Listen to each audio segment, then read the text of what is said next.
Hello, everyone, and welcome to a special Monday edition of Speaking Moistly. Today, I've got Andrew Lawton with me. Andrew, welcome. How are you? Hey, I'm good, Mark. How are you? Thanks for having me on. Good. I mean, as far as introduction goes, for my watchers or for my viewers, I don't know that I need to really give a long list of the things that you've done. You work for True North. You're a recent new author. You were at the convoy reporting on the ground. You've been to Davos.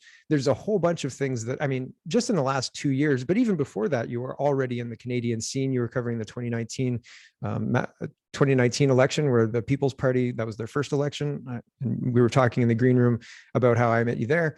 And I'm sure that my viewers have been watching your stuff as well, because I mean, what we're living through is absolutely crazy, I think.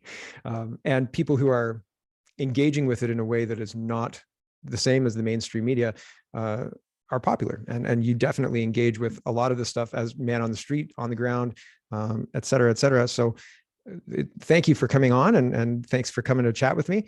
And Pat King, let's start with Pat King and getting their bail conditions and all of that done. And then we can move on from there, because that leads right into the convoy, et cetera. So Pat King got his bail today. What do you think about that? You know, I've said a few times to people about this. I really don't have much regard for Pat King. I don't think he contributes much to the discourse. I don't think he was someone that anyone involved in the convoy should have wrapped their arms around and embraced. But at the same time, I don't have to like him to think that his treatment at the hands of the so-called justice system was an absolute travesty and a mockery. I'm glad that he's being released, and I don't say that because I'm a fan of him. I say that because I'm a fan of justice and due process. And he's one example of how the state is really trying to throw the book at absolutely anyone. And I don't even like the term throw the book, because throwing the book implies that the book actually justifies what they're doing, which in this case, I'm not convinced it does. Yeah, no, I agree. And really, like, I was never a Pat King acolyte. Like, there's a lot of people out there, Plaid Army, and I think maybe even Jeremy McKenzie, the raging dissident guy. I've had him on my show and we've chatted too. I think he's a nice guy. But I don't know that Jeremy is necessarily associated with Pat King. But it's not about liking somebody. It's not about saying, I agree with this person with regards to how people are being treated in our justice system. Fundamentally, like, we're watching the Dutch farmers right now with their uprising, and I think that's pretty interesting. So fundamentally, I think people, and all people, should have a voice to be able to articulate a problem to their government, which is what I think the truckers were trying to do. And the government then saying, these people are leaders because we decided they're leaders. And sure, maybe Pat King's got ties to the leadership and talked to the leadership. I don't know one way or the other. I wasn't physically there.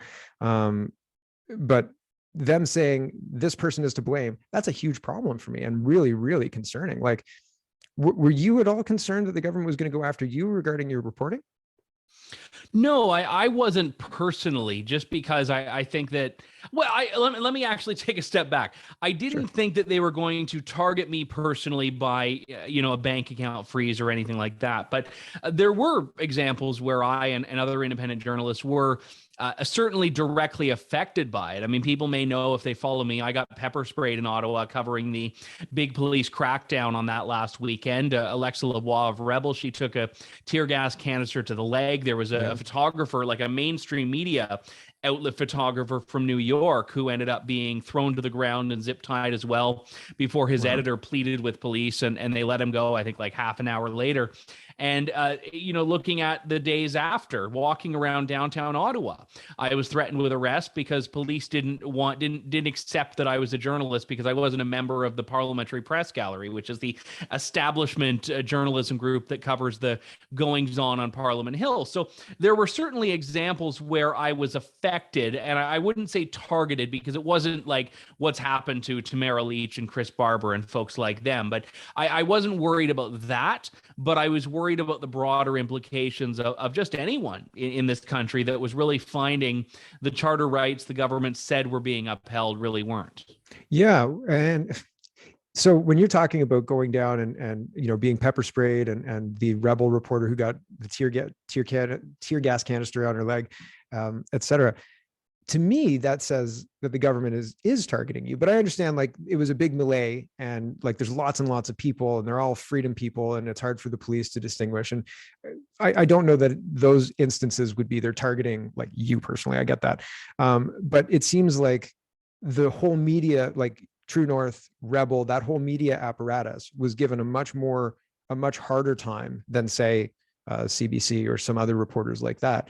And I think that's notable. And maybe not to the level of Tamara Lich, like they're not targeting you to Tamara Lich's level, but being lumped in with True North, Rebel. And I mean, the battle between the government and Rebel goes back to 2019, trying to get them out of the debate, not being able to cover the debate. And True North too. We were in that lawsuit as well. right. So there's a long history there of the Trudeau government targeting the alt media.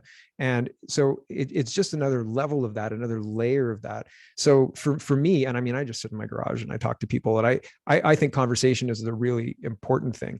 And for me, I didn't think, man, this convoy thing is going to be a big problem for me. But then when they started talking about terrorism, I interviewed Tamara Lich, she was on my show here. And so my wife was like, do you think that maybe they will? And there was a day after my bank card was declined at a sandwich shop. And I was like, you're not going to believe, I said, I text my wife, I was like, you're not going to believe this.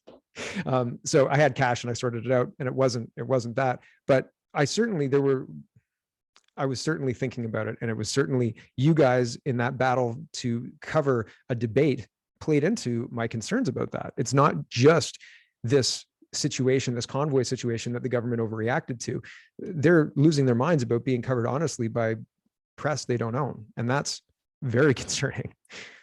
Yeah. And when you mention that debit card incident, I actually think that is in a way more, I'll take a step back. It's not as bad, people fearing action as action itself, people fearing a government crackdown as the crackdown itself. But there was something very notable about this where it created and caused a chill that went across the country. I mean, we all heard the stories when we knew government was going after bank accounts of people connected to the convoy, of people that said, I donated $10 to the GoFundMe. Is my bank account going to be frozen? Or my wife donated this, or someone bought a t-shirt. And we all heard of a friend who had their account frozen for some seemingly innocuous thing.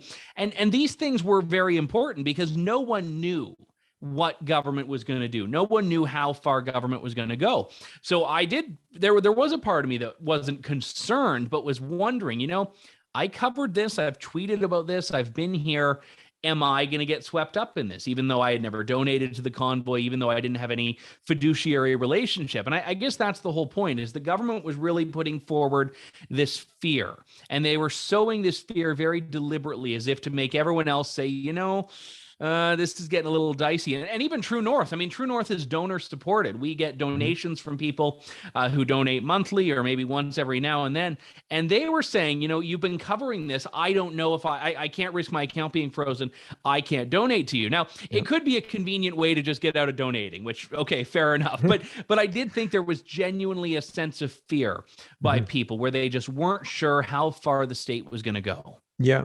And I think that was my concern as well. Like, how far will they take this, and how far will they be supported through voting in the House of Commons and then in the Senate? And of course, the Senate still hasn't voted. They just stopped. They didn't actually formally vote. They just stopped the bank freeze power, I guess. And I mean, all of that's a whole rabbit hole that we won't, I don't necessarily know we can get into, but it's so concerning, right? All of it, each little bit. So Tamara Lich is still in jail. Pat King, we talked about, he's out of jail with the same kind of bail conditions. The idea that Tamara Lich is held in jail for going to this gala, the JC, I'm going to get the acronym wrong, JCCF, is that right? Yeah, the Justice Center, so she was there. She was given court permission to go, and my initial reading on if you're given court permission to go is you can go. And people, I mean, Tamara Lich is nominated, I believe, for a Nobel Prize at this point. She's a freedom, an example of freedom in Canada. So people were wanting to take pictures with her. Having pictures with her would be something that I think it would be, if you say, yes, you can go to this thing to accept the award, you're kind of giving permission for pictures, right? And then all of a sudden they crack down on her for this. it's I don't mean to talk this to death about how concerning the government is behaving, but each thing to me is kind of a different offense. It's a different violation of our basic rights. And like, what do you think about that? Do you think Tamara Lich deserves to spend how much, 40 odd days in jail? She spent Canada Day till now, right, in prison. Is that No, warranted? and the point I made in a column that I published this week was that she has spent more time behind bars than the convoy spent in Ottawa. So if you want to talk about the punishment fitting the purported crime, she spent almost twice as long in jail as she spent in Ottawa the first time around, which I think is an absolute travesty and mockery and all of that. But, I think that there's an important point to raise here, which is that when the state has chosen to go after her, it is a choice. They're doing it because they want to discourage and dissuade anyone else from daring to do what she did, which was making the government look bad. Right. I mean, if you watch any of the bail hearings and they're public, I would encourage people to go. You can dial in by Zoom.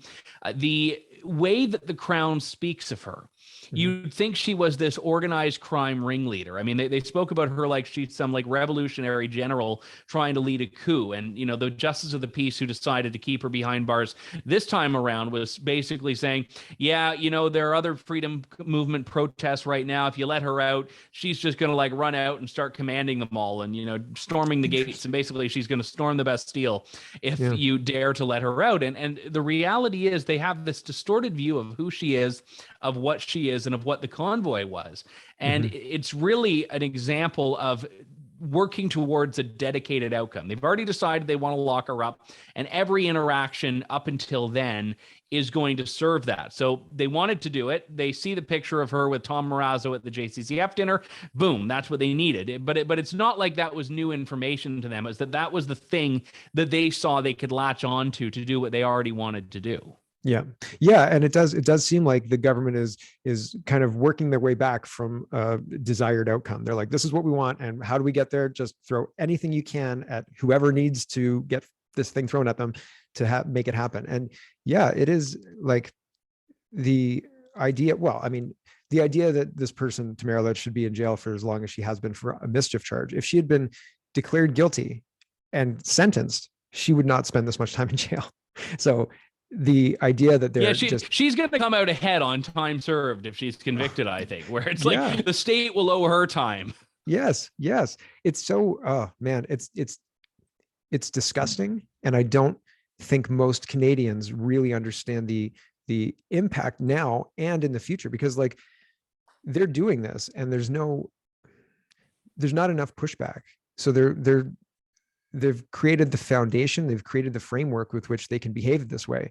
And I mean, who's going to push back? Marco Mendocino lies bold-faced in the House of Commons and there's no consequence. There's nothing to push back on that. It seems unlikely, but here we are, right? And well, accountability for medical officers of health, that's difficult. Like we don't have that for Canada, and we don't have that for provincially. Accountability for Doug Ford, let's say provincially. Accountability for Justin Trudeau and the economy that his reporter finance minister has unleashed, right? And I mean, inflation, that's a whole other story.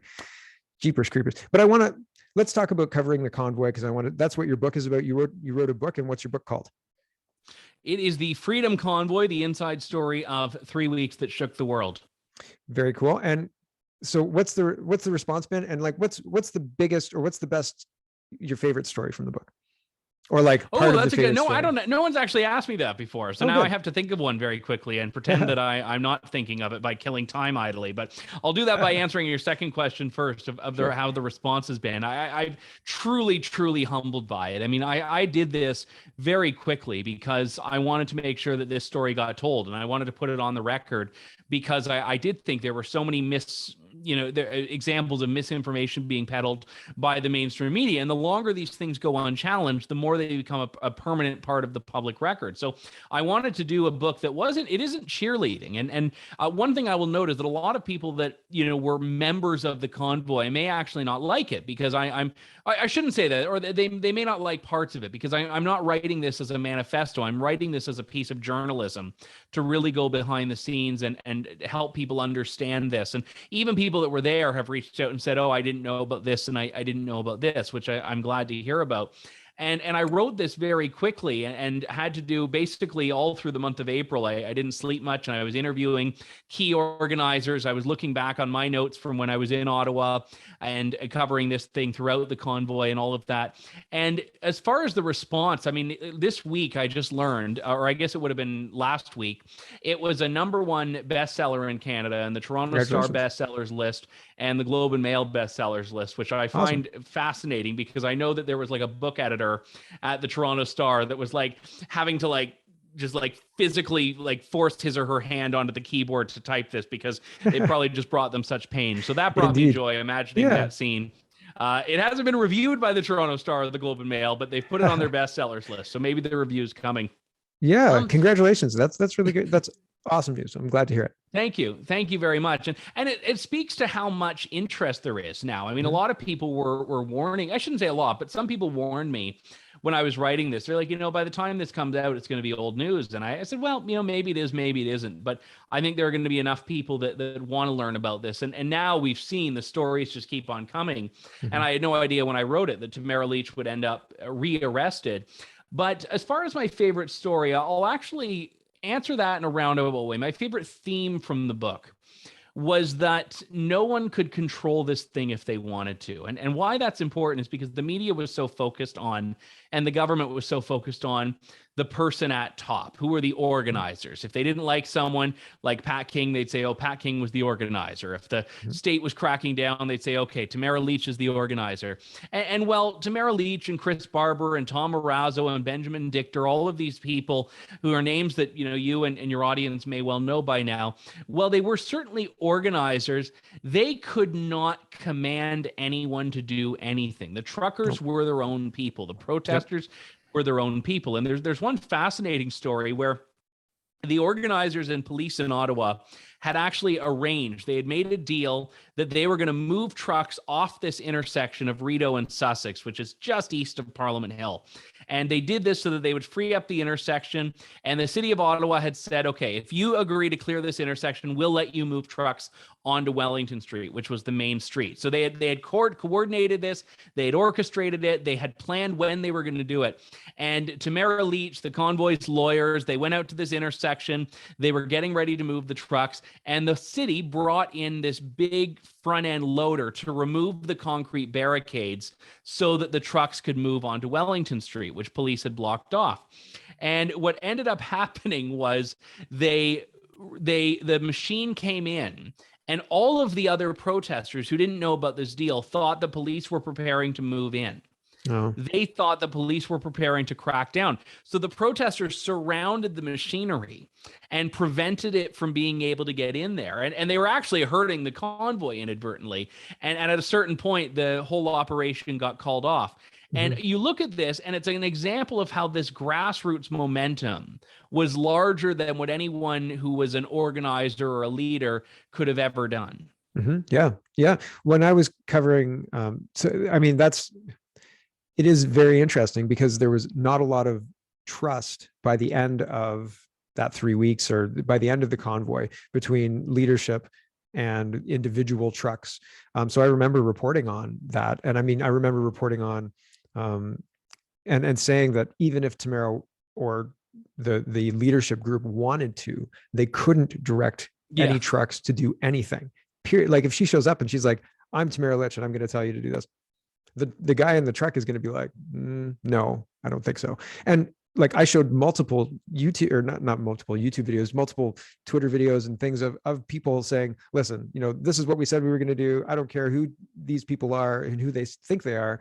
This is what I'm going to do. So I think it's very interesting that the genie was out of the bottle. People were saying, I don't believe any of this. I'm going to do what I think is right. And which is continue to do this protest in this spot right here.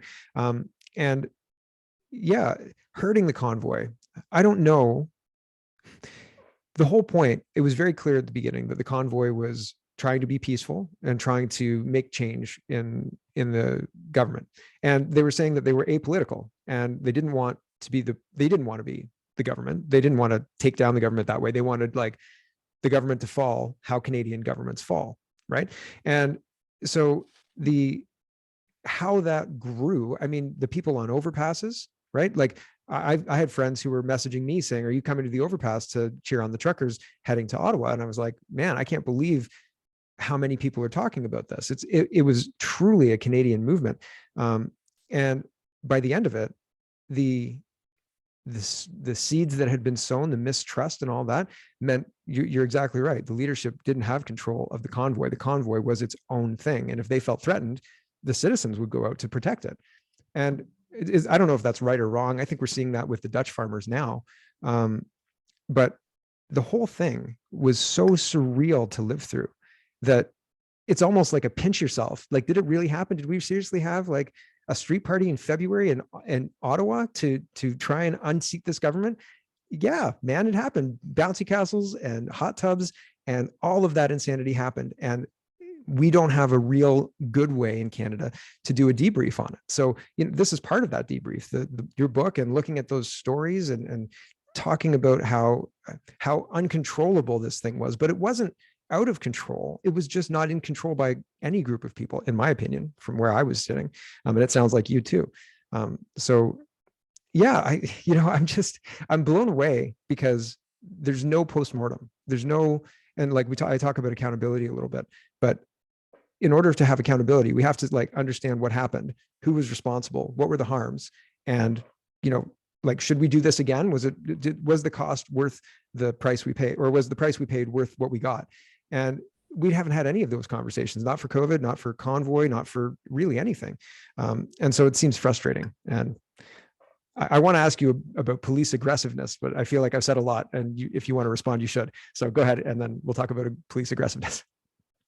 Yeah, I was just listening. I didn't even find a question in there, because I agree with a lot of what you said. What I would add to that, I guess, is that, when you look at how the dynamic was between the organizers, and I do use the term organizers because they were organizing things. And one of the things that the book really delves into, and actually one of the reasons I wanted to write it, was to try to understand and then explain to people how this command structure really evolved, where you had literally a not-for-profit corporation, you had an IT department, you had dispatch, medical unit, you had all of these things. That was really a small town in a way that had all the trappings of a small town, and in some cases did things that were more sophisticated than the big Ottawa Canada Day festivities, and they organized it in like 3 weeks. So I do think there was the story here that people needed to understand about it. But for all of that sophistication and for all of that organization and for all of that complexity, at the end of the day, if they didn't want to do something, they being the truckers, no one could make them do it. But I think there was a magic in that too, in that everyone did kind of get along, and people might have had disagreements about what they wanted to do and how they wanted to do it, but they all were generally on the same page about the overarching goal. Yeah, I think it's I think it's a mirror up to how those Canadians specifically expect their democracy to run. They're not going to agree with everything that happens. They're not going to agree with every decision, but overall, they use their freedom to reinforce this thing that's happening. We all agree generally with what's happening here, and we're going to keep doing this, and so on and so forth. And I think that's democracy, right? To a degree.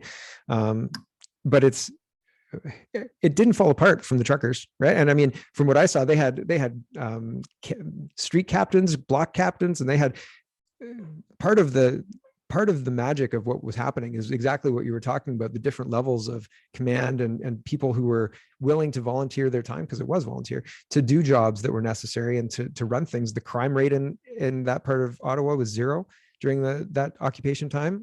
I mean, like, that's no serious crimes or anything to that effect. And that's impressive. And so you look at that, and one of the stories from the convoy that I think is less told is kind of, you've got the Tamara Litch, Chris Barber, Dichter group at the top, but then you've got the second kind of level of people, the Bulford, Tom Mazzaro, and like that group of people who are holding press conferences and stuff. And then like you had other people like Pat King, who were social media people who were building audiences. So you'd have like all three groups making press, like doing press events in a day. and you wouldn't know what was canon, right? It was like, we've got three different versions of things. Like, I don't know what's real. Like, so, and I ran into that when I was covering. That's actually, I've never heard the word canon describing this in the convoy call. I actually kind of like that. Yeah, I usually hear it in, the context of, fiction Star and Wars. film and comic books. But you are right. There was sort of a convoy canon of sorts, and it's like, oh no, that was the other group. That wasn't That's our canon. not us. Yeah, If I do a second edition, I'm going to totally use that word. Do it. Yeah. So it's the lost story of that, of how kind of that coalesced. Like, how is that a great idea? I don't know. But I hope, do you get into it in your book? Into that kind of yeah, I do. And there's actually, if people are on the fence, there was an excerpt that was published in the National Post that dealt with that. It was I think they called it the "who's in charge here" problem, or something to that effect, because there was a challenge there. And one of the people that I interviewed, and he would actually be someone you should have on your show as well if you haven't already. His name's David Paisley, and he runs the Live from the Shed Facebook and YouTube channel. I reached out to him. Yeah. Yeah, and what David started doing early on is and he was there in the convoy. He was a member of this thing, but he said, someone needs to tell the story of what's happening here. So he set up this broadcasting unit in a shed on the back of a truck on Wellington Street, and it's taken on a life of its own since then. But one of the things that he told me, and I quote him in the book, is that people were so focused on trying to come up with this top-down hierarchy, but the reality is, if you showed up and you did something, you were an organizer, and if you didn't do anything, you weren't really an organizer. And he just showed up and started helping people move fuel around, so he became someone, and then he met other people that were doing similar things. And the people he called it's a Jordan Peterson term, the hierarchy of competence, where people just rise up based on their competency. And it was actually something quite interesting there that I don't think a lot of people saw from the outside looking in. I mean, it's not like they were collecting resumes. It's not like they were looking around saying, you came, but I called your references and they had never heard of you. And I saw you did 5 years. I saw you did 5 years at the convoy in Bogota. So we'll bring you in now. It's like no one was coming at this with experience. They were all bringing their aptitudes and skills from their own lives and jobs together. And as a result of that, people weren't filtered or vetted. So some people might have kooky ideas. Some people might, be a little bit problematic, but you didn't know who these people were. And as a result, lots of people claimed to speak for the convoy, or in some cases did speak for the convoy, that were sidelined later on. Other people that claimed to speak for the convoy but never really did. And I think when I talk about organizers, I'm focused on that core group that was responsible for the fundraising, because that was the group that had access to the money. That was the group that tended to have the most legitimacy in the eyes of the protesters. And that was that group that involved Tamara Leach and Chris Barber and Tom Marazzo and Benjamin Dichter. But it by no means was limited to those people. And I think that's a big challenge here. There were a lot of unsung heroes. I try to identify some of them in the book, but there are lots more whose names I'll never really know, because they were just there and they never sought the spotlight. Yeah.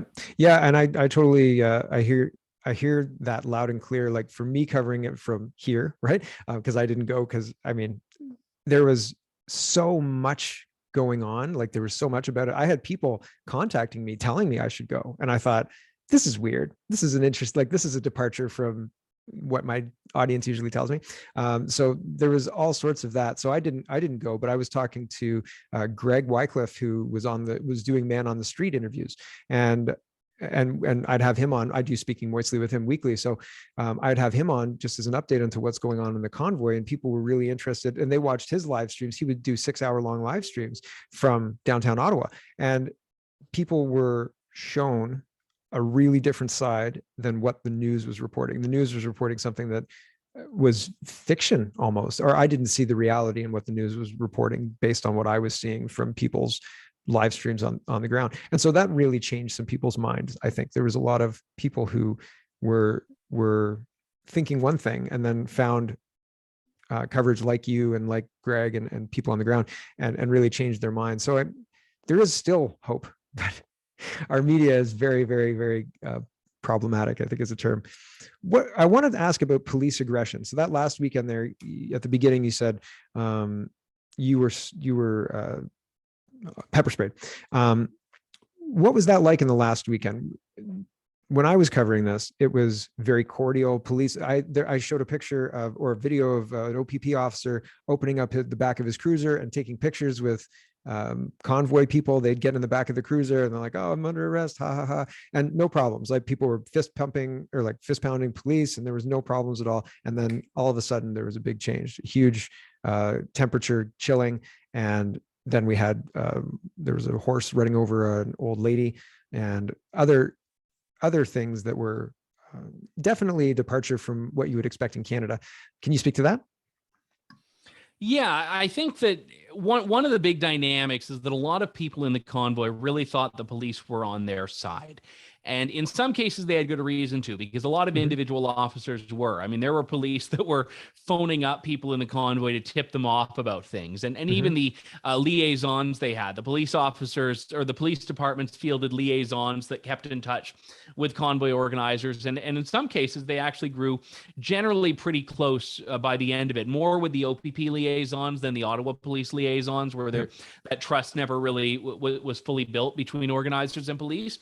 But a lot of them thought police were on their side. So for many people in the convoy, they actually were quite shocked that things escalated as much as they did when police may have put down that friendliness that they had and that cordiality and pulled up their shields and their masks and their riot gears and I'll say did their job, because their job is to follow those orders. So, but I think that really came as a shock to some people. And certainly that was what I saw there. One thing that really jumped out to me when I went back, because I live in London, Ontario, so I wasn't embedded in Ottawa for the whole 3 weeks, but I spent a few days at the beginning and a few days at what ended up being the end. I had gone back because I knew that the Emergencies Act was in play, but I wanted to actually start interviewing some people and write some longer form pieces that really delved into the organizational structure and all of that. No one thought that it would end as quickly as it did at that point. Like I went up on, it was, I think the Thursday or the Wednesday of that what ended up being the last weekend. And I think it was Wednesday evening I got to Ottawa or something to that effect. And what ended up happening was I was sitting down interviewing a couple of people, and they knew that it was a long weekend coming up. So, and on the weekends, what would happen is all of these people from out of town would flood into Ottawa, and it would become that big old party with the bouncy castles and the pig roasts and all of that. And they thought that, you know what, if we can just hold the police off to Friday, all the out-of-towners are going to come in, and it'll be too big to crack down on it. It'll be too big to dismantle, and we'll have bought ourselves until Tuesday. That was the very tactical mindset that people in the convoy had. And police were, of course, very aware of this. So they ended up closing off and putting a pretty solid, and it wasn't airtight, but a pretty solid perimeter around Ottawa and prevented people from getting in. So that influx in the population never really came, and police could focus just on the ones who were already in there. And once they started moving, they moved. It ended up being within about 36 hours that they had cleared pretty much every single truck that was in downtown Ottawa. And I think a lot of people were very surprised that they managed to do it that quickly. It wasn't pretty. We all saw the footage of the horses trampling Candace Cerro. We also saw, the instances I mentioned earlier involving myself and other people that were in the crosshairs, literally or figuratively, of police. And then you had other examples as well: police busting windows, driving trucks away, getting them towed. So I think that it was very aggressive, and it was very deliberately so, because the Emergencies Act was put in place. And one of the things in it was the ability to conscript tow truck drivers. One of the stories of the convoy was that a lot of tow truck drivers didn't want to get in there and remove trucks. So when they did finally get drafted, because they could go to jail if they turned it down, they were wearing balaclavas. They had their logos covered over on their trucks so that no one would know who these people were. And it was telling that the government needed to do that to get tow trucks willing to remove these transport trucks. Yeah. Well, and I mean, I think fair enough. I think like there's, I want to push back just a little bit when you're saying that the police did their job. I would say they were a little overzealous. And sure, it's your job if you're a police officer to obey the order from your superior officer. But I would make the argument that if you're on that horse and you see all the things that went down, I don't know. I don't know if I could live with myself after that. So I understand where you're coming from, saying like they were given the orders and they did their job. I would push back and say that's not a defense to do what they did, For because sure, and I should clarify then. I'm not talking about a blanket endorsement of every single officer's conduct. I'm just talking about the officers that joined the line to push back, and the ones that did it by the book. That was their job. Yeah, the individual things, there are many examples yeah, of those, and I would agree with you. That isn't their job. That's not yeah, part yeah. of what they're to be doing. That certainly isn't policing in many of those cases. For sure. And I mean, I make the case as well on my show a lot that like individual people are influenced by things that you can't understand. Like if your job is the only job in your household, and they say no jab, no job, and you get your jab, you're a victim. You know what I mean? Like similar with this, if they say you stand on that line and you do your job because we're telling it to you, or you tell me that you're not going to do your job and we're going to fire you, you're going to be influenced by outside forces, your wife, your partner, your husband, your whatever. Somebody's going to have something to say. It's not necessarily just your decision. I get that. I understand that. And there's outstanding, like, I'm not trying to lay blame or judgment to police officers who did things that maybe they would disagree with in 2018, let's say. But history does say that, I was just doing my job. That's not a defense. And so, I understand it, because like you have to, I'm shit shocked by the things. And again, we've gone through all of the judicial stuff, but I'm shit shocked by the things that the Trudeau government has been able to get away with impunity. And it, like I said, there's no real way to get accountability for this, because if you get it to court, if you're lucky enough to get it to court, good luck getting a court date. You know what I mean? Like good luck getting somebody to actually hear your complaint and hear your issue. So it's just the whole thing is, well, we're seeing kind of the echo of the Canadian truckers now with the Dutch. And I think the similar rules apply. If somebody who claimed to be a leader said, okay, we're calling it off, farmers, I think most of the farmers would be like, okay, you can call it off, buddy, but we got an issue with the government and we're going to deal with it. So we're seeing the continuation in an echo in Holland, and people supporting that. And I lost my train of thought, so I was going to carry on.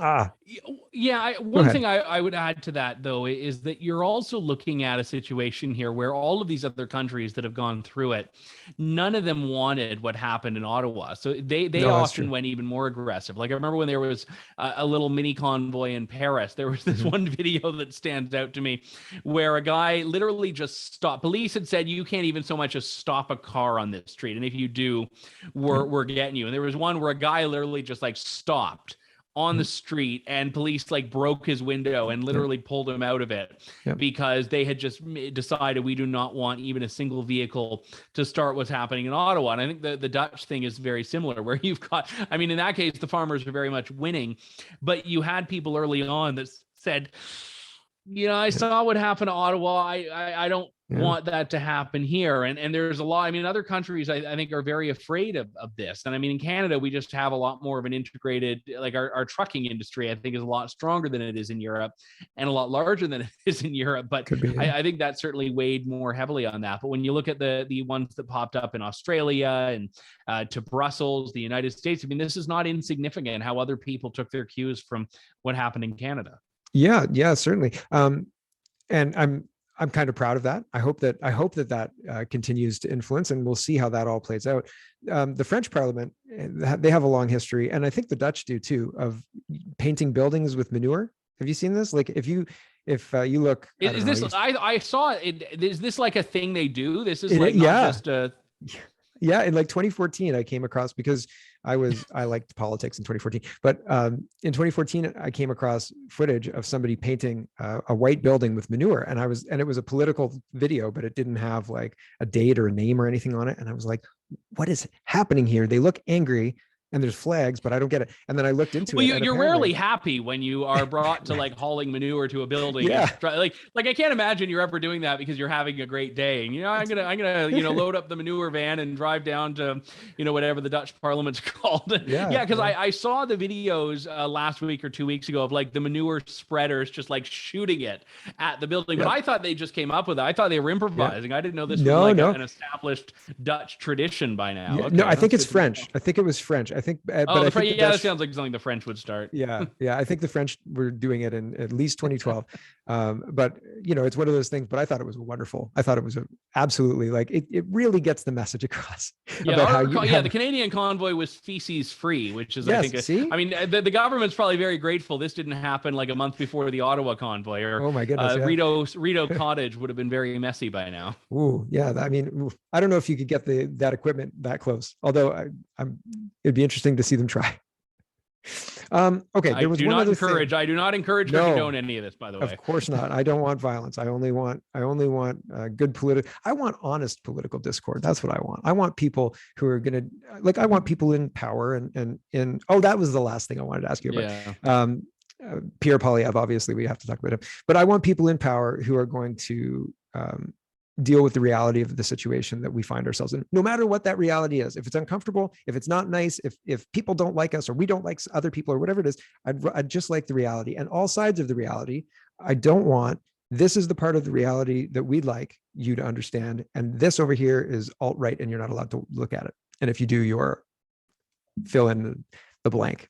Like, that's the kind of political discourse I'm interested in, but that's not what the powers that be want in our political discourse, unfortunately.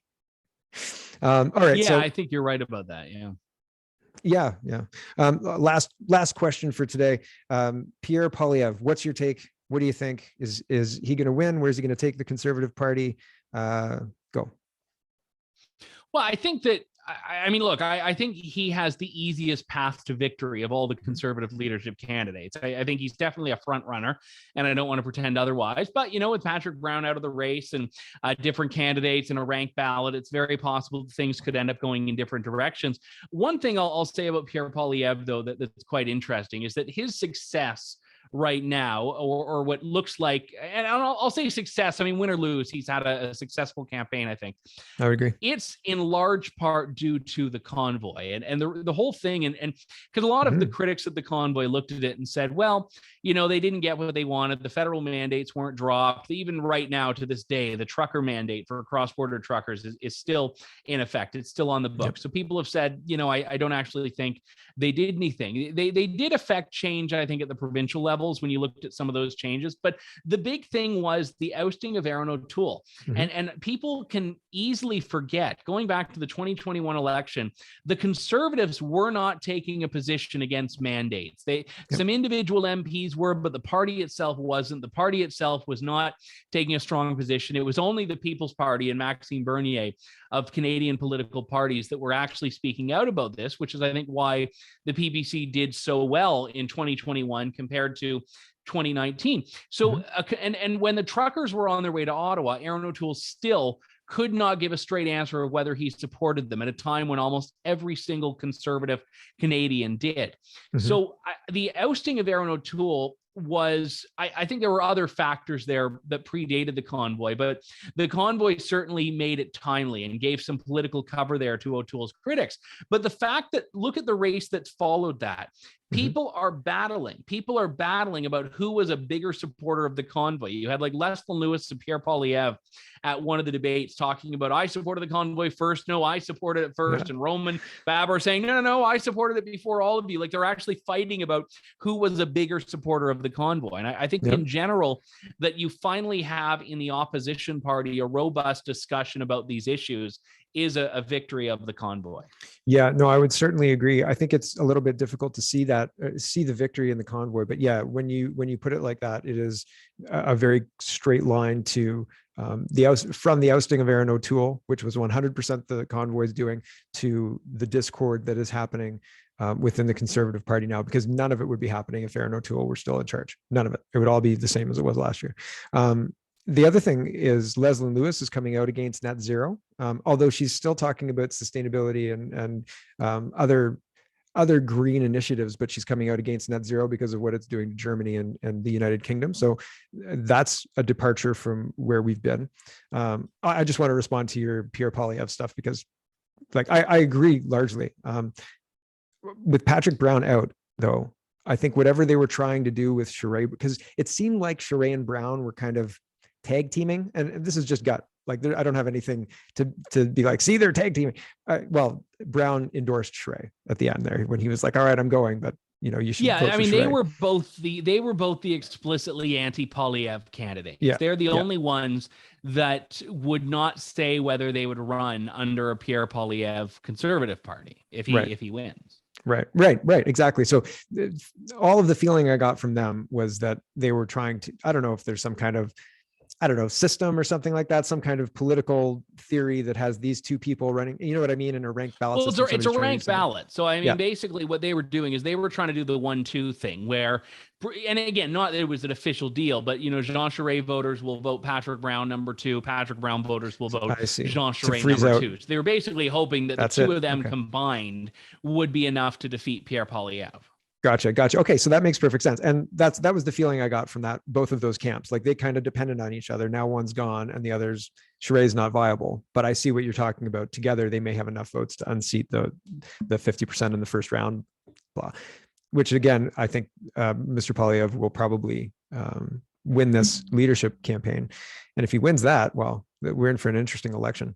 Man, we could wrap it up here. Do you want one more question before we wrap it up? Cool. Yeah. Do you think we're going to have to wait till 2025, or do you think that there's going to be some way to end this horrible nightmare? Are we having an election this fall? I don't think the government will last until 2025. I do think there will be an election before that.